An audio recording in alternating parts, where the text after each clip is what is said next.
আমি এই জিনিসটা বুঝি না, বাংলাদেশ এবং ইন্ডিয়ার মার্কেটে টিভিএস আরটিআর 2B এই বাইকটা এত বেশি জনপ্রিয়তা অর্জন করলো।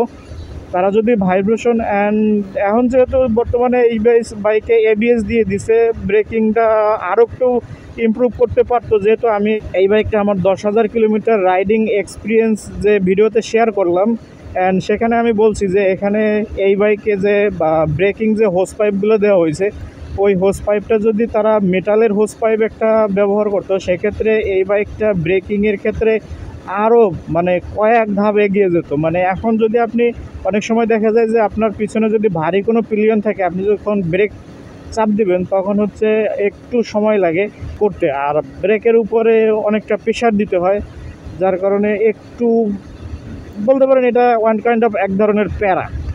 তো এটা টিভিএস মানে কেন করলো না বিষয়টা আসলে আমার বোধগম্য নয়। যেহেতু টিভিএসের এই বাইকটার একটা ব্যাড রেকর্ড আছে, অনেকে এই বাইকটাকে অ্যাক্সিডেন্ট কিং বলে, তো টিভিএস এখানে কেন এই জিনিসটা করলো না, এই জিনিসটা আসলে আমার বোধগম্য নয়। তবে উচিত যে এই বাইকটার হোস পাইপটা চেঞ্জ করে দেওয়ার, কারণ এই বাইকের হোস পাইপটা জাস্ট এক প্রকার রাবারের। আপনি যখন এখানে ব্রেকটা চাপ দিবেন, সামনের ব্রেক বলেন পিছনের ব্রেক বলেন, তো ওই রাবারের কারণে কিছুটা শক্তি রাবারে রিডিউস করে নিয়ে যায়। রাবার তো জানেনই, রাবার যত টানবেন তত ওই জিনিসটা ফুলবে, অ্যান্ড রাবারের কারণে কিছুটা শক্তি ওখানে রিডিউস হয়ে যায়, যার কারণে প্রপার ব্রেকিংটা এই বাইকে হয় না। তবে অনেকে দেখলাম যে হোস পাইপগুলো চেঞ্জ করে নেয়। তবে 2 লক্ষ টাকার মতন একটা বাইক দেখে বাইক কেনার পরে আমি যদি এখন আরও 2-2.5 হাজার টাকা দিয়ে বাইকের হোস পাইপ চেঞ্জ করতে হয়, ব্যাপারটা আসলে কেমন হয়ে গেল না? মানে এই জিনিসটা আসলে টিভিএসের এখানে আরও ইমপ্রুভ করার দরকার আছে। অ্যান্ড 2025 সালে এসে যদি আপনার পছন্দের তালিকায় যদি আরটিআর 2B থাকে, আমি বলবো যে যদি আপনার একান্ত মনেই হয় যে আপনি আরটিআর নিতে পারেন, কোনো সমস্যা নাই, মাইলেজ আলহামদুলিল্লাহ খুবই ভালো। কিন্তু যদি আপনার এর থেকে আরও কোনো চয়েস থাকে, সেক্ষেত্রে আরও বেটার পারফরমেন্সের ভালো ভালো বাইক আছে, আপনি চাইলে সেগুলো ট্রাই করতে পারেন। এখন তো অনলাইনের যুগ, আপনি গুগল করতে পারেন অ্যান্ড ইউটিউবে অনেক বাইক আছে এই বাইকের কম্পিটিটর, মানে এই বাইকের থেকেও অনেক ভালো পারফরমেন্সের বাইক আছে, সেগুলো আপনি নিতে পারেন। অ্যান্ড আমি বলবো যে 2025 সালে এসে এই আরটিআর 2B কেনা হচ্ছে একটা বোকামির লক্ষণ, কারণ এই বাইকটার বর্তমানে যেটা রিসেল ভ্যালু, এই রিসেল ভ্যালুটা তুলনামূলক অন্য অন্য বাইকের থেকে অনেক কম। আপনি যদি একটা ভালো মানের বাইক নিতে চান, মানে যখন আপনি একটা বাইক কিনবেন, অবশ্যই যে জিনিসটা খেয়াল করবেন সেটা হচ্ছে বাইকের রিসেল ভ্যালু যদি বাইকের ভালো থাকে, আপনি ওই বাইকটাই নেন। একটা জিনিস খেয়াল করে দেখেন যে টিভিএস সুজুকির যে মোনোটন যে বাইকটা আছে, বাংলাদেশের মার্কেটে এখনও কিন্তু মোনোটনের সেই লেভেলের একটা চাহিদা আছে, অ্যান্ড এখনও মোনোটনের রিসেল ভ্যালু কিন্তু সেই লেভেলের। যেহেতু অ্যান্ড এখানে দেখেন যে মোনোটনের কিন্তু কম, মানে মোনোটনের যে বড় ভাই জিক্সার, ওটাও কিন্তু মার্কেটে সেই লেভেলের মার্কেট কাঁপাচ্ছে। কিন্তু এই সেখানে যদি এই আরটিআরটাকে টিভিএস যদি আরও একটু মডিফাই করতো, আরও একটু যদি এটার ভিতরে নতুনত্ব নিয়ে আসতো, সেক্ষেত্রে বলতে পারতাম যে টিভিএস বাইকটা নেওয়াটা ঠিক হবে।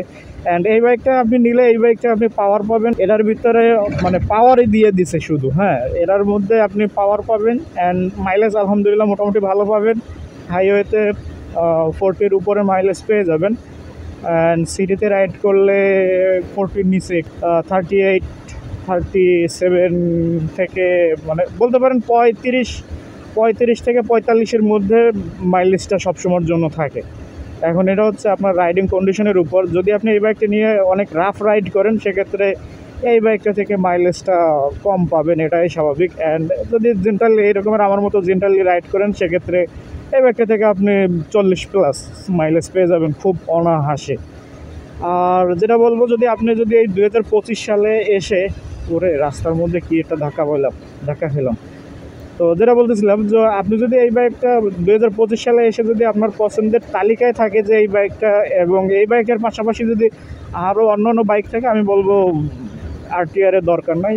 তারপরে যদি আপনার পছন্দ থাকেই একেবারে যে আরটিআর খারাপ, ব্যাপারটা তা না, আপনি আরটিআর নিতে পারেন, কোনো সমস্যা নেই। আরটিআর বাইক ভালো, কিন্তু নিতে পারেন, সমস্যা নাই। তবে রিসেল ভ্যালুর দিকে যদি আপনি চিন্তা ভাবনা করেন, সেক্ষেত্রে একটু পিছিয়ে থাকবে, একটু না ভালো পরিমাণে পিছিয়ে থাকবে আরটিআর, কারণ আরটিআর এর রিসেল ভ্যালু যথেষ্ট পরিমাণে কম। এই বাইকটা এখন বর্তমানে মার্কেট প্রাইস খুব সম্ভবত, যখন আমি ভিডিওটা রেকর্ড করতেছি তখনের মার্কেট প্রাইস খুব সম্ভবত 1,95,000 টাকা। তো সামনে যেহেতু কোরবানির ঈদ আছে, হয়তো বা আরও কিছু ছাড় দিতে পারে। তো আপনারা এই বাইকের কারেন্ট মার্কেট প্রাইস জানতে হলে অবশ্যই একটু অনলাইনে ঘাটাঘাটি করতে পারেন। অ্যান্ড টিভিএসের যে অথরাইজড ডিলার আছে, অথরাইজড যে শোরুমগুলো আছে, সেখান থেকে আপনারা মার্কেট প্রাইসটা জানতে পারেন। তো এই ছিল